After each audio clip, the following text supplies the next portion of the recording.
darīt. We will accumulate a positive potential that then will help us to approach understanding of ultimate bodhicitta. Ja mēs veiksim šo tonglen praksi, tas palīdzēs mums uzkrāt pozitīvu potenciālu, kas savukārt pēc tam palīdzēs izprat galīgo bodhicitu. Of the wisdom of emptiness. Tātad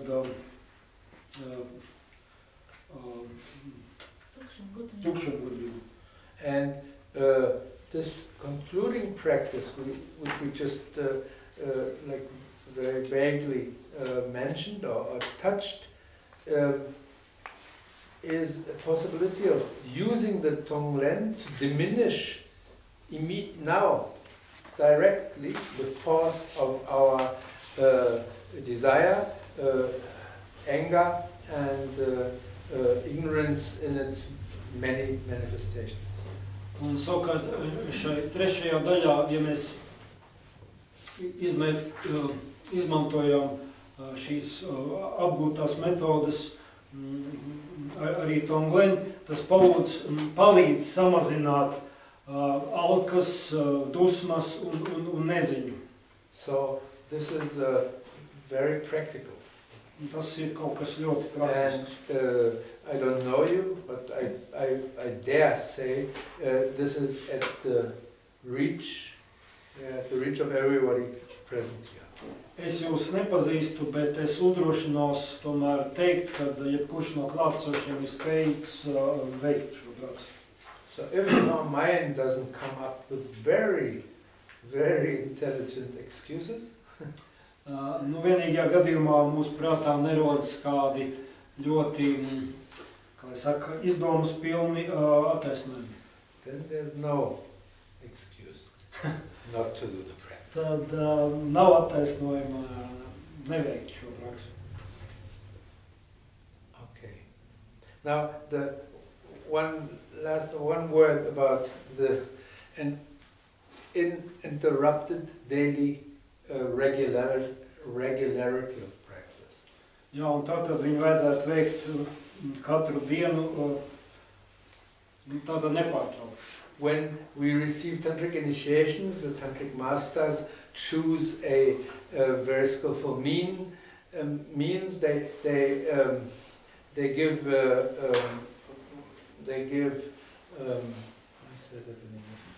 commitments. Tātad tiem, kas pieņem tantriskas iesvētības, tad tie skolotāji, kas sniedz šīs iesvētības, tie, kas pieņem iesvētības, viņi pieņem solījumus. The commitments are announced before the initiation is given. Un šie solījumi tiek paziņoti pirms iesvētības. Such a commitment could be to do the daily practice of the Buddha in which we are initiated in that tantric initiation, to do one type of practice of that deity every day. Un tas, piemēram, var būt kā prakses, kas saistīta ar kādu konkrētu budu, un kur ir jāveic katru dienu. The term is sadhana, which means means of accomplishment. Termins ir sadhana, kas, ko var tulkot kā sasniegšana. Another type of commitment can be not adding to or not adding to the sadhana. That depends on the case. But another type can be to do a retreat of deity, reciting a certain amount of mantras within 1 or 2 or 3 years. Otra veida solījums var būt, kad tiek šis cilvēks, kas pieņem iesvētību, dodas retrītā, kur viņš skaitā noteiktā laikā vai dažgad laikā noteikti skaita mantru.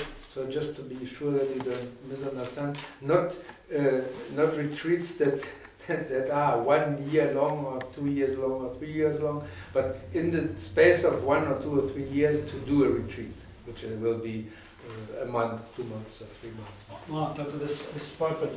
Tātad šeit neiet runa par 1 vai 2 gadus ilgiem retrītiem, bet kad gadu vai 2 laikā viņi atrod kādu laiku, teiksim, veikt šādu retrītu, kas varbūt ir mēnesis vai 2 mēneši. Or commitment can be to recite a certain of mantras daily.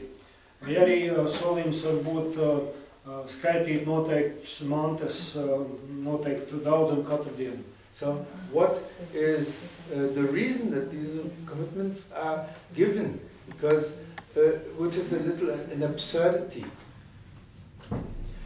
Tas iemesls, kādēļ šādi solījumi tiek piedāvāti pieņemt, tur ir kaut kas tā kā mazliet absurds. Because if we assist in a tantric initiation, the only reasonable reason, the only real reason to take the tantric initiation is to be to have the right to engage in the practice of the deity. There's no other reason. Un tātad vienīgā jēga, kādēļ ir vērts piedalīties tantriskajās iesvētībās, ir tas, kad tev to dot atļauja veikt konkrētas dievības prakses. So having received this right, who would be so crazy not to use it? Un, ja tu esi saņēmis šādas tiesības, kurš būs tik traks, lai šīs tiesības neizmantotu? You want the answer? The vast majority of the people that we see since many years coming to initiation. Nu, un atbildi ir, kad, diemžēl, lielākā daļa no cilvēkiem, kas daudz gadu laikā ir nākušas iesvētībām, viņi šo iespēju neizmanto. So if there's a commitment, there's no choice. Tātad, ja ir šie solījumi un apņemšanās, tad tur nav izvēles. Because acting against the commitment, which one voluntarily takes on oneself, jo darboties pret solījumiem, kurus tu esi brīvprātīgi pieņēmis, breaking that commitment is represents an accumulation of very heavy karmic imprints. Jo šāda solījuma laušana noved pie ļoti smagiem karmiskiem nospiedumiem. Because it's like lying to the guru. Lying to the initiating master. Tas to var salīdzināt kā melošanu šim skolotājiem, kas ir piedāvājuši šīs iesvētības. So this is the tantric context we are not in. Tas ir vienkārši tantriskais konteksts, kurā mēs pat labam neatrodamies. So why is that? why are these commitments given? Is just to a lever? You said it, a lever, to find a way to have an influence, the most beneficial influence on persons that by their mind state may be not very stable. I may not say crazy or whatever, not really appreciating fully what they have received. I missed something. You what you anyway, the reason is to help us to establish a regular practice, which is the only way of benefiting from Buddha Dharma. Tad iemesls ir izveidot regulāru praksi, kas ir vienīgais veids, kā mēs varam iegūt labumu no Buddhas dharmas. A little announcement to the ears of everybody. We can only benefit of Buddha Shakyamuni's teachings by establishing a daily practice integrating his teachings.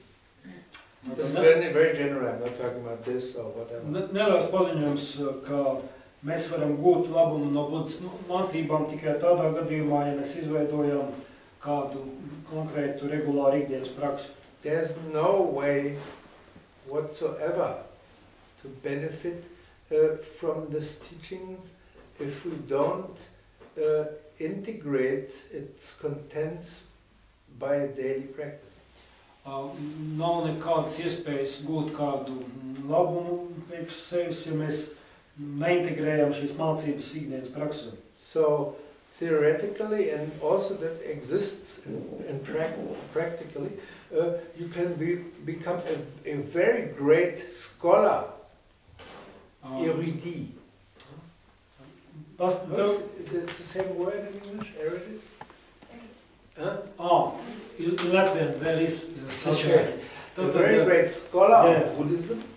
Tātad pastāv gan teorētiski, gan praktiski iespēja kļūt par ļoti augsta līmeņa zinātnieku, ļoti erudītu cilvēku. Knowing hundreds of sutras and quotations and texts. Zinot simtiem sutru, citātu, tekstu. And you don't profit from Buddha's teaching. Bet arī tajā pašā laikā negūt nekādu labumu no Buddhas mācībām. Because the essential work of integrating the meaning of these teachings, which then transform the function of our mind, is not done. Jo tas būtiskākais darbs, lai integrētu šīs mācības sevī, vienkārši netiek veikts. So, I would say, most of the Western erudites, the scholars, great scholars, as they are very intelligent people, of course, they have a daily practice, because they know that. But theoretically, it is possible to be a great scholar in Buddhist knowledge without being a Buddhist. Protams, vairums šo te zinātnieku, kas ir speciālisti budismā, viņi veic arī šīs ikdienas prakses, bet teorētiski tu var būt arī izcils zinātnieks, teorētiķis budismu filozofijā, nebūdams budists. I know in Toulouse, I worked for 6 years with the Catholic Institute of Toulouse. Skolotājs saka, ka viņš 6 gadus, kad viņš dzīvoja Tulūzā, viņš strādāja, darbojās sadarbībā ar Tulūzas katoļu institūtu. Which is kind of an academic institution. Ko varētu nosaukt par akadēmisku mācību institūtu vietu. And I had occasion to meet several priests. Viņam bija iespēja tikties ar vairākiem garīdzniekiem. And there's one of these priests that speaks fluently or knows fluently Pali and Sanskrit. Un kāds no šiem garīdzniekiem burtiski, var teikt, tekoši ļoti labā līmenī zināja sanskritu un pāli valodas. So he knows a lot of Buddhist literature, and he even translated the Heart Sutra. Viņš ļoti labi zināja budismu literatūru, viņš pat bija tulkojis Sirds sutru. I think from Pali.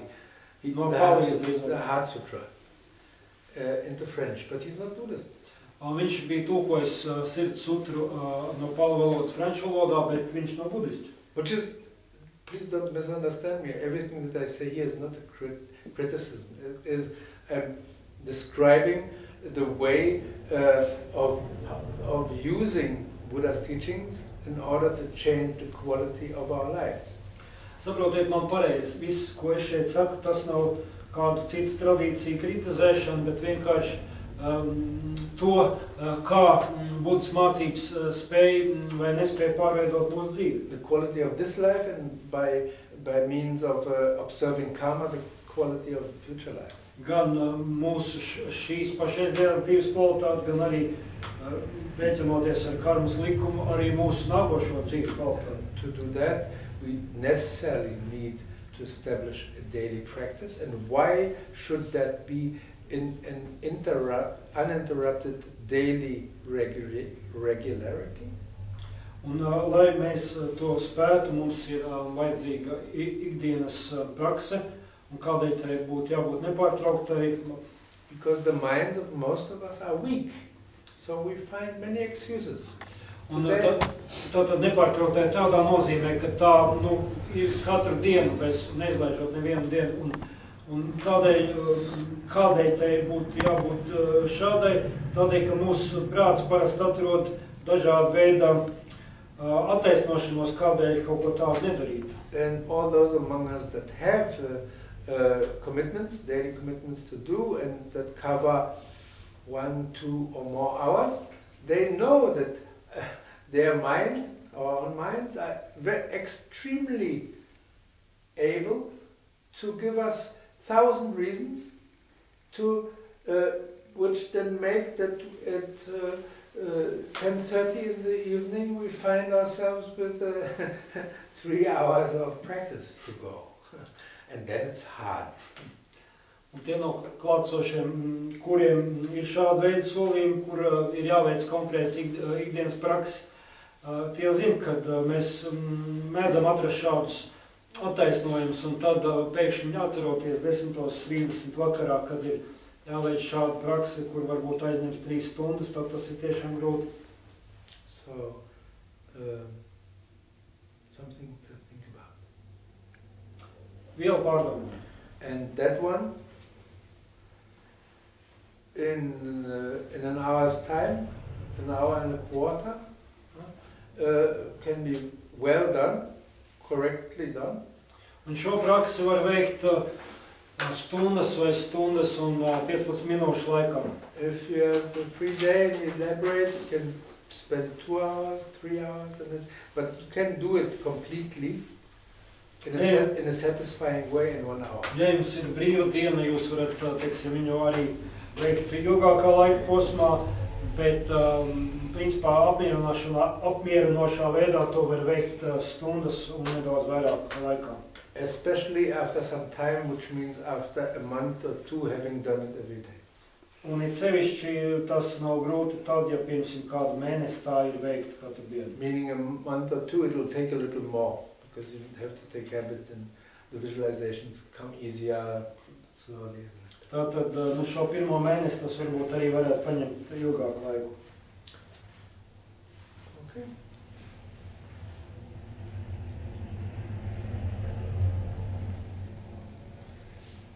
So, in all actions, train by means of the words.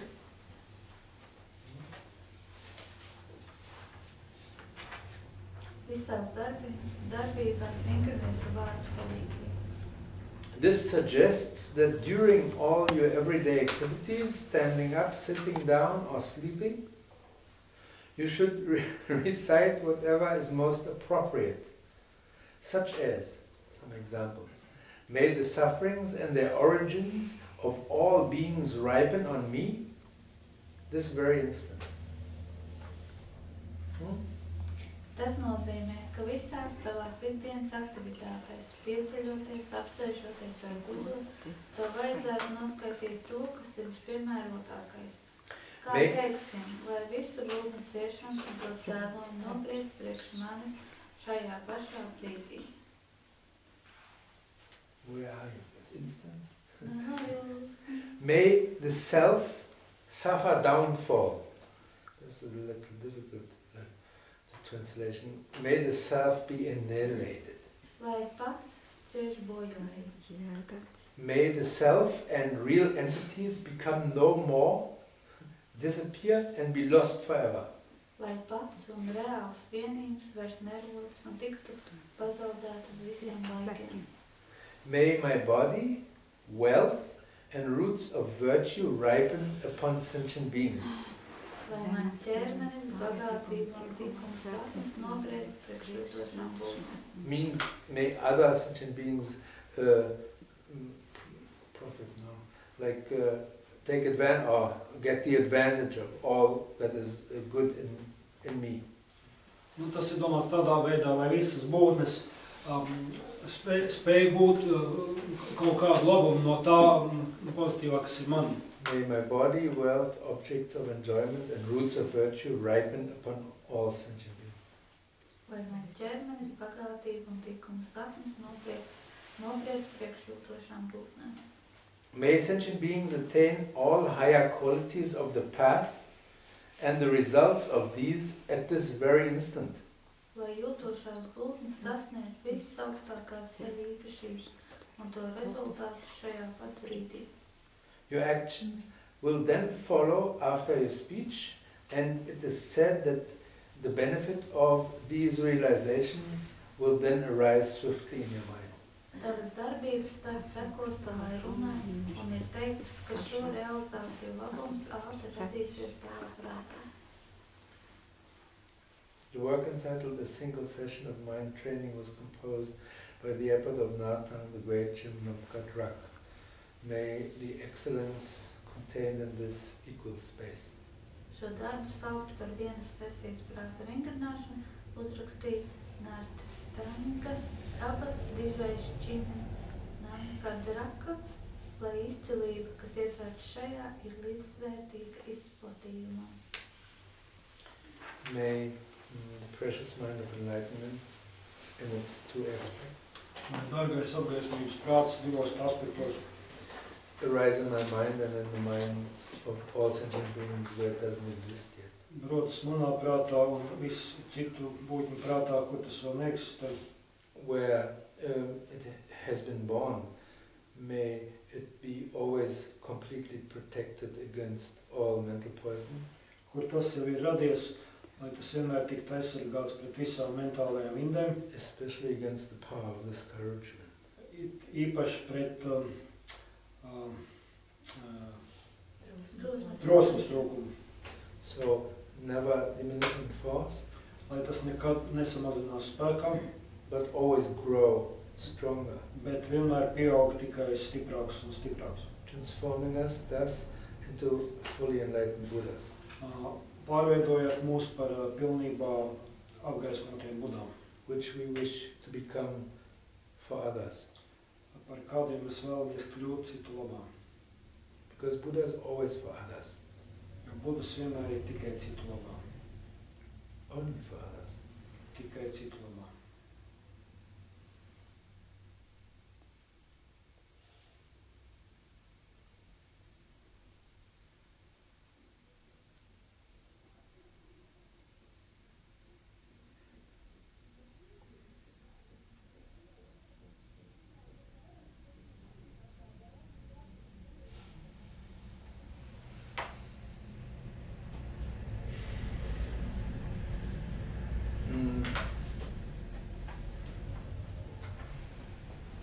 There are two stories. Divi īsi stāsti. You have the time? Vai jums ir laika?